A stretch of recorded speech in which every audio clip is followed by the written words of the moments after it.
Değerli izleyicilerimiz, sosyal medya hesapları olan Facebook, Twitter, Instagram gibi sosyal medya hesaplarını kullanan, herkesi çok yakından ilgilendiren bir haberi paylaşacağım ve bir gurbetçi vatandaşımızın Facebook üzerinden tanışmış olduğu kişiyle yaşamış olduğu akıllara durgunluk veren bir dolandırıcılık olayının, gurbetçi vatandaşımızın paralarının nasıl alındığını tek tek sizlerle paylaşacağım. Öncelikle sosyal medyada gündem olan isimlerden birkaç tanesi dolandırıcılık yaptıkları iddiasıyla sosyal medya üzerinden tutuklandılar, cezaevine konuldular. Önce onu vereceğim, ardından da gurbetçi vatandaşımızın yaşamış olduğu akıllara durgunluk veren olayı anlatacağım. Eğer sizin de sosyal medya hesaplarınız varsa mutlaka bu yayınımızı sonuna kadar çok dikkatli bir şekilde takip edin.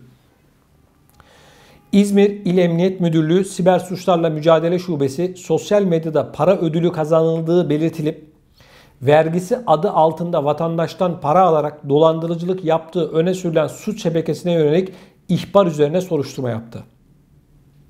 Yani vatandaşa diyorlar ki çekiliş yaptık, siz kazandınız ama bunun bir vergisi var, vergisini gönderin.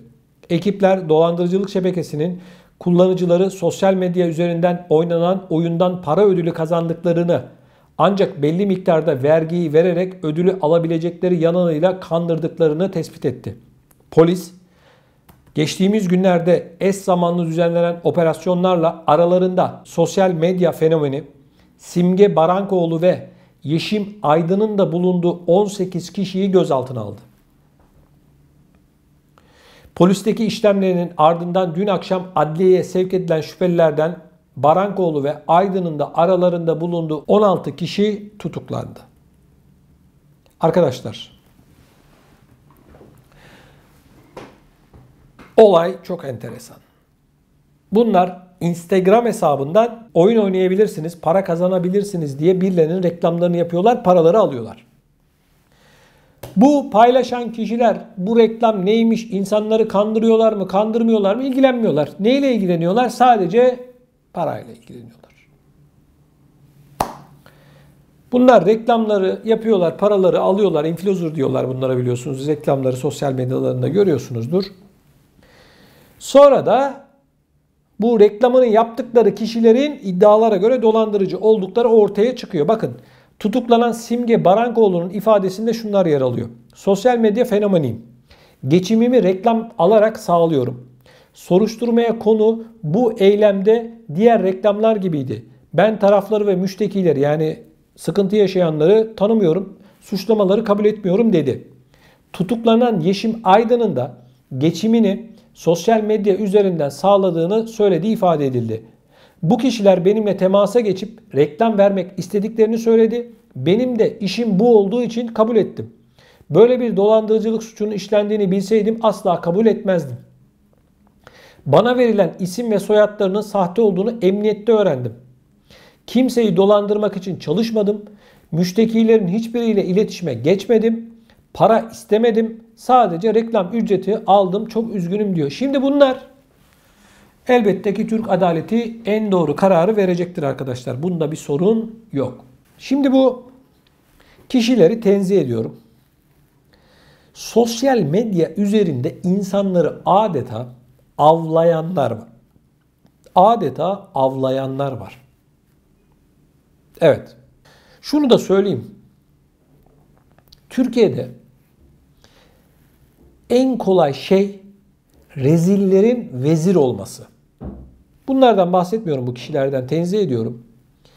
Ciğeri 5 para etmeyecek, hiçbir kabiliyeti, yeteneği olmayan insanları sosyal medyada bizim insanlarımız bir şey yapıyorlar. Bunlar da sosyal medyadan para kazanmaya başlıyorlar. İnanın bana, işimden dolayı bunların bir kısmını tanıyorum, biliyorum ya da işimden dolayı bunlarla bir şekilde işler yaptım vesaire. Bunlarla, bu bazı ünlülerle oturup 5 dakika dahi konuşmak istemezsiniz. Bunlar pek çoğu karakter yoksunu, insanlık yoksunu, ciğeri 5 para etmez tipler. Ama sosyal medya bunları ya da medya bunları adam yerine koyuyor. Bunlar derken bu kişilerden bahsetmiyorum. Genel konuşuyorum. İsim vermiyorum. Tenzih ediyorum bu olaya adı geçenleri. Şimdi arkadaşlar bu milletin rezilleri vezir etmek gibi bir durumu var. Peki bir gurbetçi vatandaşımız nasıl dolandırıldı? Kıymetli izleyicilerimiz, Facebook üzerinden Almanya'da yaşayan bir vatandaşımız İstanbul'da bir kadınla tanışıyor. Facebook üzerinden. Bunlar konuşmalarını ilerletiyorlar. Daha sonra telefonlarını alıyorlar. WhatsApp üzerinden konuşuyorlar vesaire vesaire. Sonra Almanya'da bulunan vatandaşımız, gurbetçimiz bu kadını görmek üzere İstanbul'a gidiyor. Bu kadın da abisiyle beraber yaşadığını, işte bir senaryo yazıyor. İşte bir iş yerinde çalıştığını, asgari ücretle çalıştığını, evinin kira olduğunu vesaire genel hayatıyla ilgili bilgileri bu Avrupa'da yaşayan vatandaşımıza söylüyor, anlatıyor. İstanbul'da görüşüyorlar, bir araya geliyorlar falan filan. Neyse bu Avrupa'da yaşayan vatandaşımız Almanya'da dönüyor daha sonra Almanya'ya falan. Telefonlar devam ediyor, diyaloglar devam ediyor. Sonra iş evlenelim boyutuna kadar telefonda geliyor, nişanlanalım vesaire. Bu görüşmeler devam ederken Türkiye'de bulunan kadın bu Almanya'daki sözde sevgilisine annem ameliyat olacak. Çok acil bir şekilde benim 100 bin liraya ihtiyacım var. Yaklaşık 10 bin euro. Diyor acil para bulmam lazım diyor. İstemiyor da sen para gönder diyor o mealde yani. Bu kişi de bankadan gidip Almanya'da kredi çekiyor. Bu parayı gönderiyor. Daha sonra işte annen nasıl oldu? İyi oldu sağ ol Allah razı olsun senden senin sayende ameliyat oldu bilmem ne oldu falan paranı ödeyeceğiz falan filan atıyorlar. Gel zaman git zaman sonra Almanya'da bulunan vatandaşımız bu kadına ulaşamıyor. Facebook hesabı kapalı, cep telefonu kapalı, WhatsApp kapalı. Ortak hiç kimse yok. Kimseyi tanımıyorlar. Sonra tabii Avrupa'da, Almanya'da bulunan vatandaşımızın doğal olarak içine bir şeyler düşüyor. Kurt falan değil yani, kobra düşüyor içine. Bir daha bu kadına ulaşamıyor. Arkadaşlar, daha detayı var ama detaya da girmeye gerek yok. Bu kadının bu Avrupa'daki vatandaşımızı nasıl kandırdığının, işte bunlar görüntülü görüşmüşler.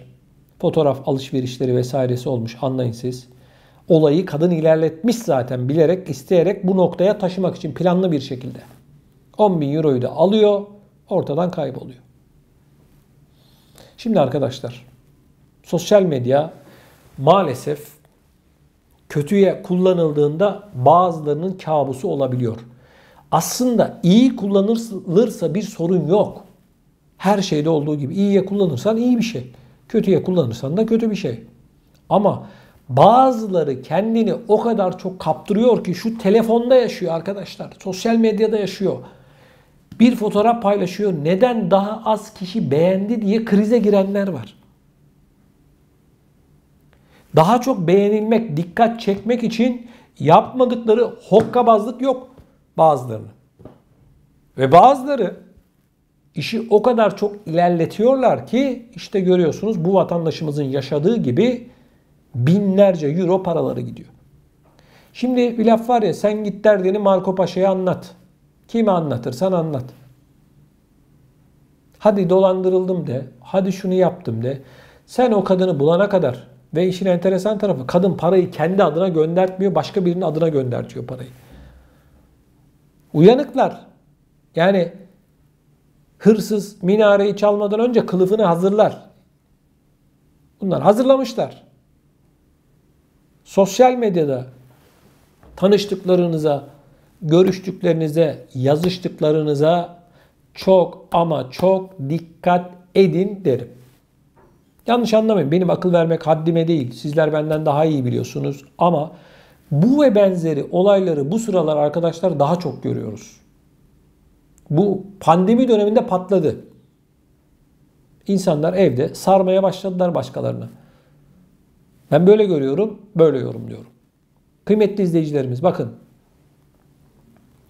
Sosyal medya insanları maalesef yalan bir dünyanın içerisine çekiyor. Özellikle şu Instagram'a baktığımda herkesin acayip bir hayat yaşadığını, hiç kimsenin sorununun olmadığını, dünyanın en mükemmel insanları olduğunu öyle algılıyorum. Baksan kadınların hepsi makyajlı, bakımlı falan şeyli. Sanki hep böyle yaşıyorlar. Yatağa da böyle giriyorlar. Makyajlı, saçlı, kıyafetli falan öyle algılıyorum. Niye? Yani hiç kimsenin hiçbir sorunu yokmuş gibi bir durum söz konusu arkadaşlar. Yalan dünya. Böyle bir şey yok. Herkes yalancılık yarışına girmiş. Gerçekten öyle. Herkes yalancılık yarışına girmiş. Ya ben desem ki Türkçe Haber'in ya da Emekli TV'nin Instagram hesabını takip edin. 3 kişi çıkmaz. Ama gel bilmem ne ünlünün, hokkabazın sayfasını takip edin deseler 100.000 tane adam çıkar. Niye? Boş işler. Millet boşu seviyor. Türkiye'de kaç tane ünlünün ya da dünyada kaç tane ünlünün yani böyle sana bir faydası var arkadaşlar ya. Nedir yani? Ama maalesef dünya bu noktaya geldi. İnsanları sanal dünyanın içerisinde yönetiyorlar.